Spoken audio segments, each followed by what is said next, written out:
igual que las otras estructuras de datos, tienen, los grafos tienen elementos mínimos necesarios para poder trabajarse, aunque al igual que las otras estructuras, pues los métodos para tener acceso a ellos, pues dependen del problema que queramos resolver. ¿Sí? En términos generales, los elementos o los métodos más comunes para poder definir un grafo son estos que vemos en pantalla. Por ejemplo, podemos definir una arista. La arista viene siendo que tengamos dos nodos o dos vértices y podamos definir una unión entre estos dos vértices. ¿Sí? Añade este método, arista UV, añade un arco o arista entre los vértices U y B del grafo. Podemos tener aristas con peso, ¿sí? Recuerden, si tenemos otro tipo de grafos, en este caso con peso, aquí lo que nos define es, podemos definir una arista entre U y B y el peso que tiene esa arista, coste del arco, ¿sí? Estos son los que les digo, estos son los más comunes. Si yo tengo una arista, tengo un grafo valorado o un grafo normal, aquí yo le añado el peso, y si no, su peso recordemos que es 1. Podemos borrar un arco. En este caso puedo borrar un arco de un grafo. Si tengo una arista que va de U a V, puedo decir, ¿sabes qué? Así como la puedo crear, puedo quitarla. Puedo verificar si existe adyacencia entre dos nodos o entre dos vértices, y esto me va a regresar un valor booleano verdadero si existe un arco entre ellos, o falso si no existe. Puedo generar un nuevo vértice para generar un nuevo nodo, o borrar vértices. Básicamente estos son los elementos más comunes que podemos definir para construir un grafo. ¿Cómo los podemos representar? Vamos a tener dos tipos de representaciones, ¿ok? A través de siempre va a ser una matriz valorada, y tenemos en este caso uno que se va a llamar matriz de adyacencia, y el otro va a ser una lista de adyacencia. ¿Qué viene siendo una matriz de adyacencias? ¿Ok?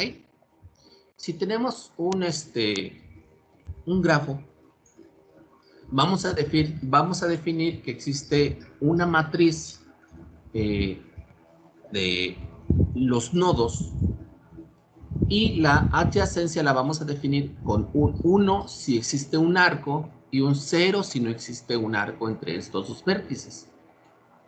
Un ejemplo, tengo este grafo. Okay. Observemos el grafo. Los vértices del grafo son los nodos D, F, K, L y R. Por lo general, recordemos que los vértices se tienen que colocar, es un conjunto, y lo ordenamos para poder saber cuáles son los elementos que están conformando por este grafo. Tengo los vértices y las listas de adyacencia. Recordemos que el conjunto de adyacencias era pares ordenados, pero este par ordenado, ¿qué significa? Esto lo puedo representar a través de una matriz. Esta es una matriz de adyacencia, en donde aquí nos indica 0, quiere decir que no hay un arco entre estos dos nodos, y 1 cuando sí existe un arco entre estos dos nodos. Esta matriz de adyacencia nos representa este grafo. ¿Cómo la vamos a interpretar? Bueno, la vamos a interpretar de la siguiente manera. Tengo las columnas me van a representar los vértices, y las filas también me van a representar los vértices. ¿Lo ven?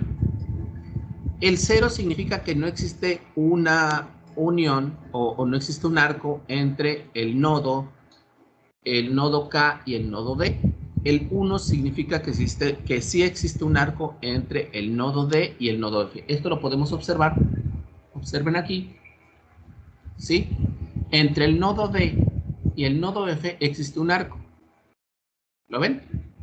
Por eso lo represento con un 1. ¿Sí? Entre el nodo D y el nodo K existe también un arco. Entre el nodo D y el nodo K existe el arco. Por eso lo represento con 1. ¿Ok? Y los ceros significa que no existe un arco entre ellos. Entonces, una forma de representar fácil una matriz de adyacencia o verificar las adyacencias que existen en el grafo es a través de una matriz. ¿Qué sucede si tengo un grafo no dirigido? Cuando tengo el grafo no dirigido, obviamente mi matriz de adyacencia cambia. Porque recordemos que, así como yo estoy indicándole acá, que existe un arco entre el nodo L y el nodo F, observen, entre el nodo L y el nodo F existe un arco, pero no existe un arco entre el F y el L. ¿Sí? Ok, cuando existen grafos dirigidos, también yo lo tengo que representar a través de ceros y unos. ¿Sí? Y aquí lo puedo ver en este caso. ¿Sí? Entre el nodo L y el nodo F no existe este arco. Entre el L y el F sí existe, pero de F a L no existe en este. ¿Sí? De F a L, aquí lo vemos. De F a L no existe un arco. ¿Lo ven? ¿Qué sucede cuando son grafos no dirigidos? Obviamente se incrementa la cantidad de ceros y unos en nuestra matriz de adyacencia. Aquí tengo un grafo con los nodos 1, 2, 3, 4 y 5. ¿Lo ven? Entonces mis columnas y mis filas van a tener los valores 1, 2, 3, 4 y 5. Y aquí me indica que yo tengo un arco del nodo 1, del 2 al 1, y también tengo del 1 al 2. Como pueden ver, en este caso es una matriz, puede ser que es una matriz simétrica. ¿Sí? Se incrementan los elementos. ¿Qué va a suceder en el caso de que sea un grafo valorado? Cuando yo tengo un grafo valorado, simple y sencillamente los valores, o en este caso los pesos que me dan la matriz de adyacencia, yo lo voy a colocar en lugar de un 1, le coloco el peso que tiene, ¿sí?, el nodo. ¿Sí? Por ejemplo, de Barcelona a Murcia, sería Alicante, Barcelona a Murcia, tenemos una distancia de 1, ¿sí? Y de Murcia a Barcelona, una distancia de 2. Y así todos los valores los voy a colocar en una matriz de adyacencia. ¿Vieron la diferencia? Otra manera de representarlos es con una cosa que le vamos a llamar listas de adyacencia. ¿Qué vienen siendo las listas de adyacencia? La lista, aquí vamos a utilizar la estructura de datos lista, que hemos conocido. Y mi grafo lo puedo representar de esta manera. Tengo un grafo en donde mi lista inicial van a ser los vértices, ¿sí?, los diferentes vértices, y las listas contiguas van a representar todas las adyacencias que tenga. Esto es, el vértice 1 tiene una adyacencia con el vértice 3 y también con el vértice 4. ¿Sí? El 2 tiene una adyacencia con el vértice 3. Aquí lo puedo ver. El 1 tiene con el 3 y con el 4. El 2 tiene solamente una adyacencia con el 3. El 4 no tiene adyacencias, por eso mismo es una lista vacía. ¿Sí? Y el 5 tiene con el 1, con el 2 y con el 4. El 5 tiene una lista, está con el 1, con el 2 y con el 4. Como pueden ver, esto es una lista de listas. ¿Lo ven?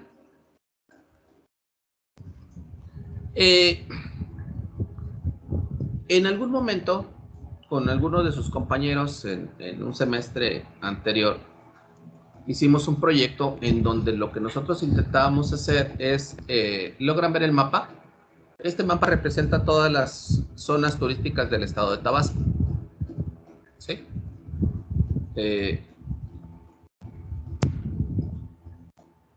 ¿Lo ven?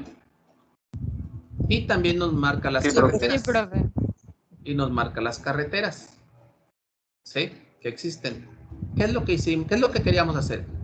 Lo que queríamos hacer era encontrar posibles trayectorias para poder llegar de un lugar a otro. Más o menos como lo que hace Google Maps y